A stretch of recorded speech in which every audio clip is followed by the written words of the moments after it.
حال کو سمجھنا ہے، ہم نے عام آدمی کی رہنمائی کرنی ہے، ان کے سامنے صورتحال کی حقیقی تصویر رکھنی ہے۔ ایک زمانہ تھا جب دنیا میں نظریات کی جنگ تھی،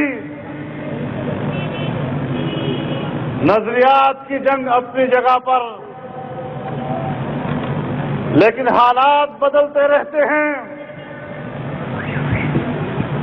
اسلام ایک نظریہ ہے،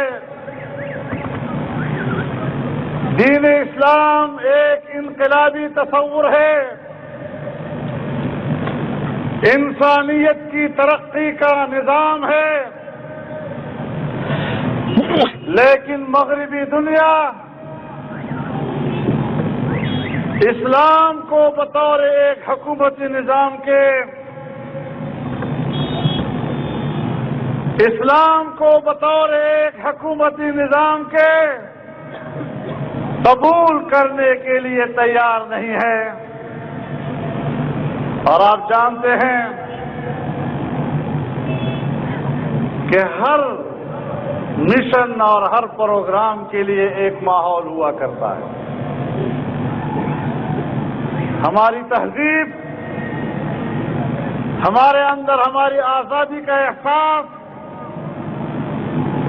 ہمارے اندر ہمارے مذہبی اقدار، ہمارے اندر ہماری قومی روایات کا احساس، یہ ایک نظریے کو ماحول مہیا کرتے ہیں۔ اس ماحول میں نظریات فروغ پاتے ہیں۔ آج مغرب نے ہماری تہذیب پہ حملہ کیا ہے۔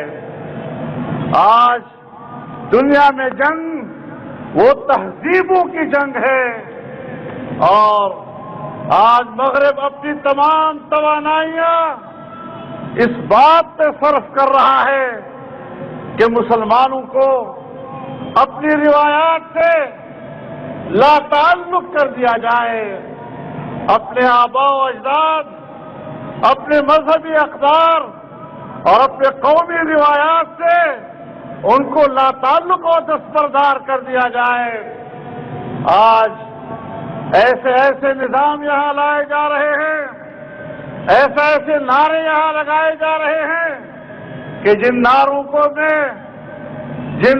میں خوشنمائی تو ہے، الفاظ کی خوبصورتی تو ہے، لیکن ہمارے ہاں کہتے ہیں کہ گڑ کے اندر زہر ڈال دیا جاتا ہے۔ دامنگل کو گڑوں کے زہر رہ گئی، اور خوشنما نعروں سے وہ ہمیں بہلانے کی کوشش کرتے ہیں۔ میرے محترم دوستو، ہمیں سمجھ لینا چاہیے کہ آج دنیا میں تہذیبی جنگ ہے۔ مغربی تہذیب ہماری اسلامی تہذیب کا خاتمہ چاہتا ہے، ہماری قومی اور روایات کی تہذیب کو تباہ و برباد کرنا چاہتا ہے۔ اور اس وقت آپ کے اس صوبے میں جن لوگوں کی حکومت ہے وہ مغربی تہذیب کے نمائندے ہیں، اور مغربی تہذیب کے نمائندے ہو کر اس پشتونخوا، اس پشتون قوم جہاں مذہب کی گہرائی ہے، جہاں اپنے پشتون روایات کی گہرائی ہے، اسے جڑ سے اکھاڑ پہنے کے لیے مغرب نے ان کو اپنا نمائندہ بنا کر آپ پر مسلط کیا ہے۔ اس بات کو ذرا سمجھنا چاہیے کہ میدان کس چیز کا ہے۔ اوپر سے نعرے لگائے جا رہے ہیں، امریکہ کے خلاف باتیں کی جا رہی ہیں، اور کبھی کہا جاتا ہے کہ ہم تو ڈرون حملوں کے خلاف بات کرتے ہیں، ڈرون حملوں کے خلاف نمائش کرتے ہیں، کبھی کہتے ہیں کہ ہم ناٹو سپلائی کو روکنا چاہتے ہیں۔ میرے محترم دوستو، بڑی خوبصورت تکنیک ہے کہ نعرے لگاؤ وہ جو عوام میں مقبول ہوں، اور ان مقبول نعروں کی بنیاد پر عوام کے اندر قبولیت اور پذیرائی حاصل کرو، اور پھر اس بنیاد پر مغرب کے ایجنڈے کو مکمل کرنے کے لیے اس سیاسی طاقت کو استعمال کرو. ہم ان تمام باتوں کو جانتے ہیں.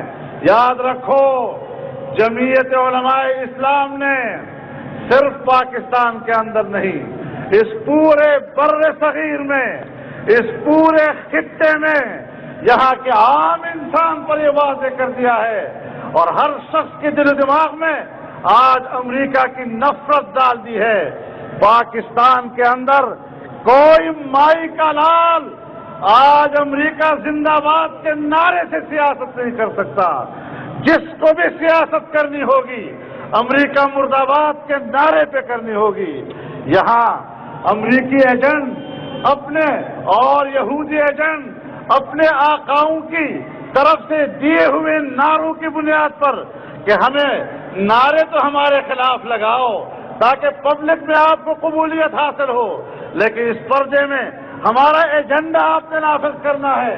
اس قوم کو بے حیائی دینی ہے، اس قوم کو حریانی دینی ہے. اس قوم کے جوانوں میں، اس قوم کے جوانوں میں، اس کی جوان بھائیوں اور بہنوں میں یہاں پر آپ نے بے حیائی کو فروغ دینا ہے، اور اس مقصد کے لیے پورے ہمارے کلچر کو تباہ کیا جا رہا ہے، ہمارے تمدن کو تباہ کیا جا رہا ہے. اور آج میں پہلی مرتبہ آپ کے سامنے یہ بات کہنا چاہتا ہوں کہ جب کچھ بڑے ذمہ دار اور باخبر قوتوں نے مجھ سے چند دن مذاکرات کیے، مجھے ان حالات پر مجھے سمجھوتا کرنے کے لیے آمادہ کر رہے تھے، اور میں نے واضح طور پر کہا کہ یہ میرے ایمانیات کا مسئلہ ہے، میری امانت ہے، میرے پاس میرے رب کی امانت ہے، میرے پاس میرے رسول اللہ کی امانت ہے، میرے پاس میرے دین کی امانت ہے. میری امانت مجھے اس بات کی اجازت نہیں دیتے کہ میں ظاہری نعروں پر دھوکہ کھا جاؤں، ظاہری نعروں کی بنیاد پر میں باطل قوتوں سے سمجھوتا کر لوں. ان قوتوں نے مجھے کہا فضل الرحمان تم ہماری بات نہیں مان رہے، تم ہمارے ساتھ کسی بات پہ سمجھوتے کے لیے تیار نہیں ہو، تو ہم آپ کو رات کی اتنی بات بتا دیتے ہیں کہ آپ جو کچھ ان کے بارے میں کہہ رہے ہیں تم سچ کہہ رہے ہیں.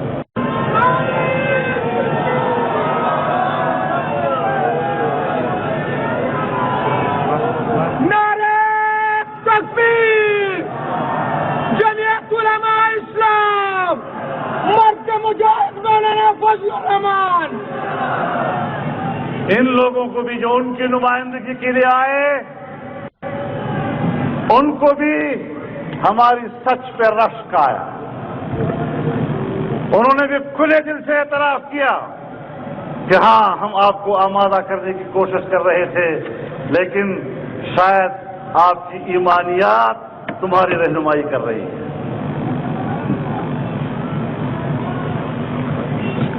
میرے دوستو،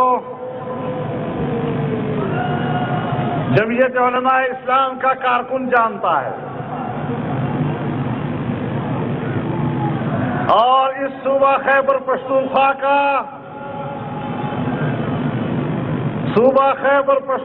کا ہر باشعور مسلمان جانتا ہے. 10-11 سال قبل جمعیت علماء اسلام نے اس بات کا ادراک کیا، اس نئے فتنے کا ادراک کیا، اور ہم نے مغرب کے پیسے اور مغرب کے لیے مشنری کے طور پر کام کرنے والی NGOs کے خلاف آواز بلند کی تھی. یہ تھے مولانا فضل الرحمان جو پشاور میں ایک جلسہ عام سے خطاب کر رہے تھے. یہاں کچھ خبریں